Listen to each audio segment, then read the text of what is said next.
আগামী 12 এপ্রিল ত্রিপুরায় অনুষ্ঠিত হতে চলেছে উপজাতি স্বশাসিত জেলা পরিষদ অর্থাৎ এডিসি নির্বাচন। এই নির্বাচনকে ঘিরে রাজ্য জুড়ে জোরদার করা হয়েছে নিরাপত্তা ব্যবস্থা। ঊনকোটি জেলার পেচারথল এলাকায় পুলিশের পক্ষ থেকে কড়া হয় ফ্ল্যাগ মার্চ। জেলা পুলিশ সুপারের নেতৃত্বে রাস্তায় নেমে নিরাপত্তার মহড়া দেয় পুলিশ ও টিএসআর বাহিনী। ইতিমধ্যে ঘোষণা করা হয়েছে পাহাড় ভোটের দিনক্ষণ। সেই অনুযায়ী বিভিন্ন উপজাতি অধ্যুষিত স্পর্শকাতর এলাকায় শুরু হয়েছে পুলিশের নিয়মিত টহল। মাছমরা সাধারণ আসন ও ভোটকে সামনে রেখে কড়া নজরদারি চালানো হচ্ছে।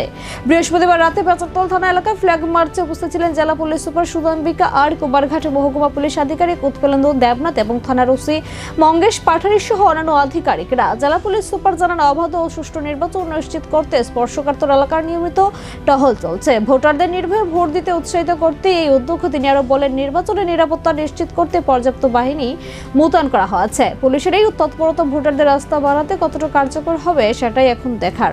2026 का जो टीटी एडीसी इलेक्शन है, इसके अंतर्गत हम लोग जो हर एक वल्नरेबल एरियाज़ है वहाँ पे और सेंसिटिव एरियाज़ का मिक्स पॉपुलेटेड एरियाज़ में हम लोग flag march, patrolling, vehicular patrolling and foot patrolling कर रहे हैं इस इलेक्शन से।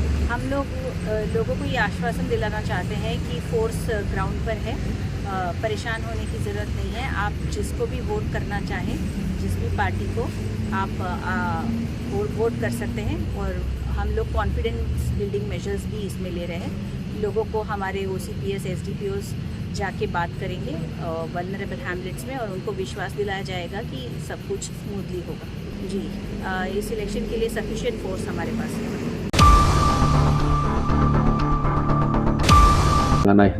जों जतन साइमाना जिनिति प्रासानि रोल हाइजेक करिनि बागै टैक्सेस